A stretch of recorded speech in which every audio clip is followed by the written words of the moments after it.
Okay, this is the wheel bearing for a third gen Prius front wheel bearing. This one will fit the 2010 to 2015 front wheels on the Priuses. And here's the tools that we needed. This is it to do the whole wheel bearing replacement. We had a 17 millimeter half-inch drive, 21 millimeter half-inch drive for the lug nuts. This is for the brake caliper bracket, and the 30 millimeter half-inch drive, 12-point socket for the axle nut. We had a 3/8 ratchet, a half-inch drive ratchet, and a half-inch drive breaker bar, as well as a deep socket, 14 millimeter. You don't really need the deep socket, it's just I like to use it, but at least have a 3/8 extension with a 14 millimeter socket. I also used a gun, but you don't need the gun for the job. I just like to pamper myself. These three sockets are available as a socket set from Harbor Freight for about 25 bucks. It also comes with many other sizes.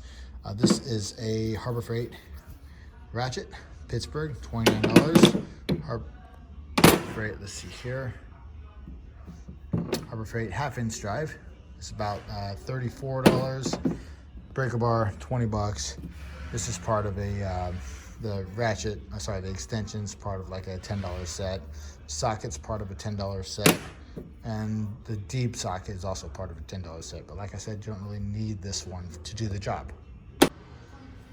Now, not everybody has a shop lift, I understand that. But at the same time, don't have this wheel off the ground when you're trying to take off the axle nut, unless you have an impact gun. Because as you're turning the axle nut, you're trying to loosen it up, the wheel's spinning.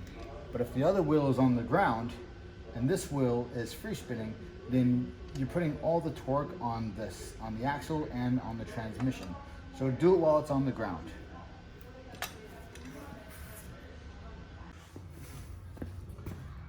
Now with the car still on the ground and the center cap taken out, you get your socket, your half-inch breaker bar, nice and set.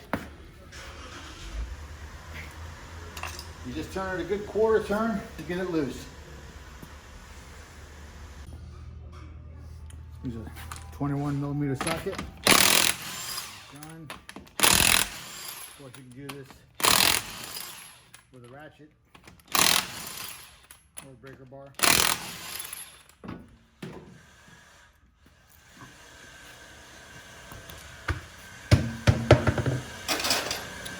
Now there is the 21 millimeter socket. You gotta get it off. A little rusted, so I'm gonna spray some PB Blast on it.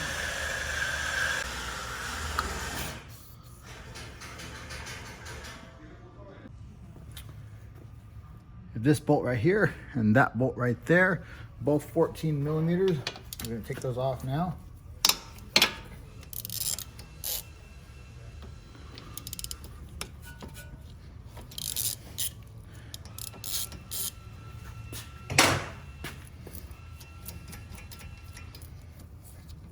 So take off the caliper.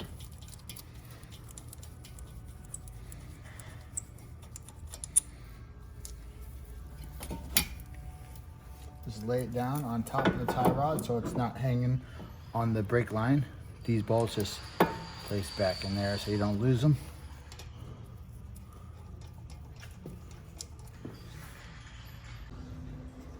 The next two bolts are going to be that one and that one. They are both 17 millimeter. I of course recommend using a half-inch drive ratchet and socket. They tend to be pretty tight.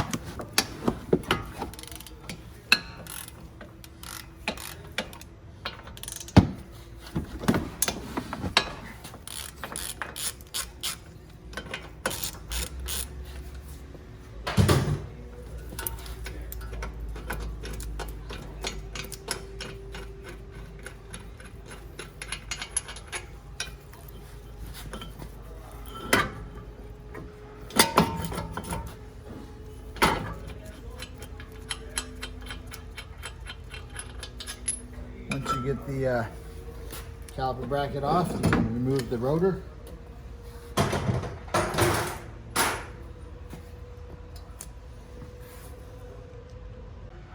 With the PB blast having enough time to set in, I'm going to use the gun, but you can just use the ratchet to get that axle nut off. Comes off really smooth.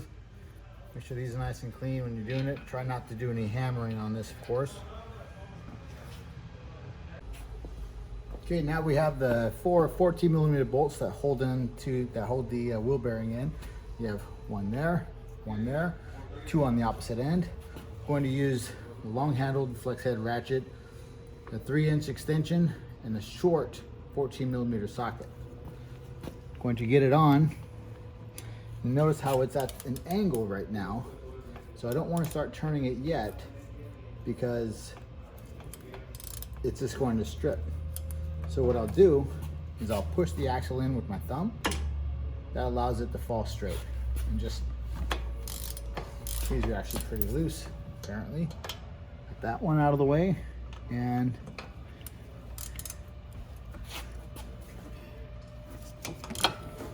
now this one. Same concept as with the 2 on the other end, on the other side. Okay, now that the bolts on the back side are loose, it is going to pull apart. Let's finish loosening up the last bolt.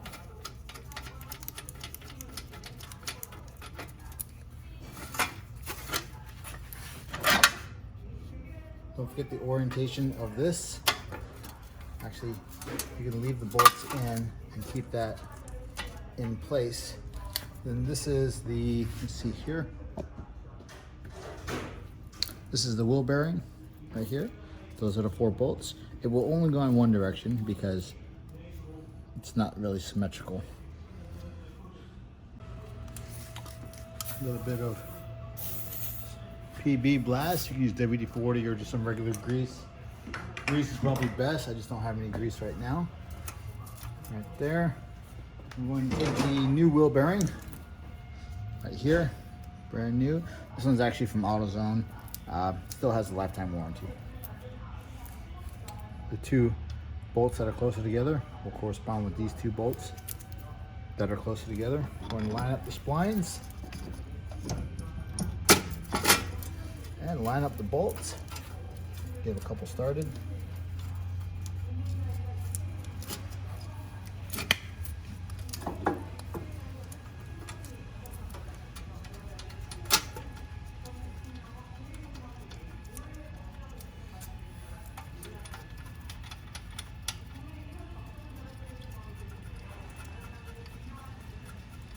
Once they're started, you can start tightening them back up with the ratchet. 4 bolts are tight. Time for the axle nut. Nice and tight. Now there's a little divot right here. Let me turn that off so you can see better. That little divot, nice little dent on the inside. Kind of locks it in place. Time to put the rotor back on, as well as the bracket.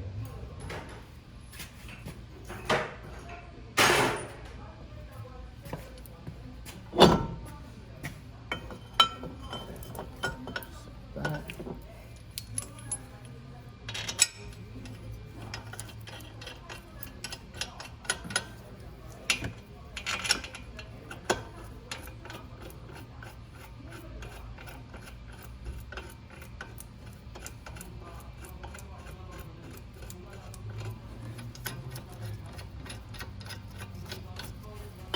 Back to the 17mm socket and ratchet.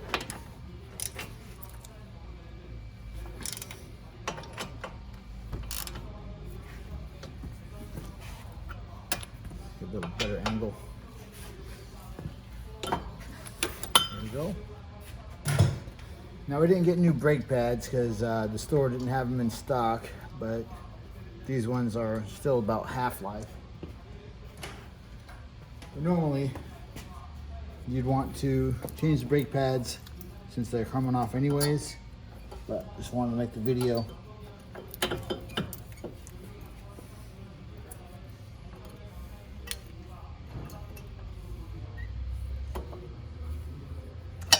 Let's go this way.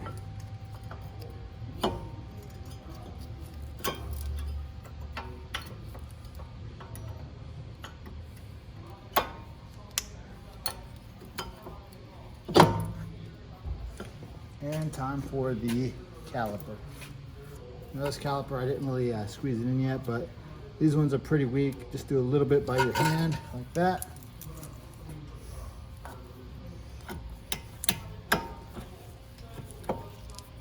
Got the 14mm bolts right here, or at least the head is 14mm.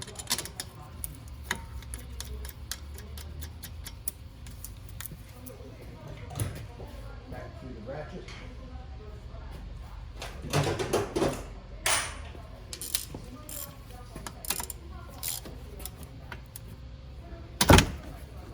That one, and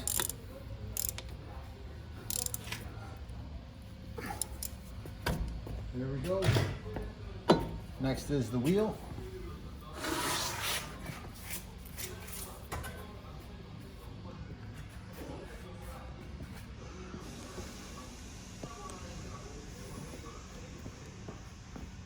Get that light out of there now, not needed.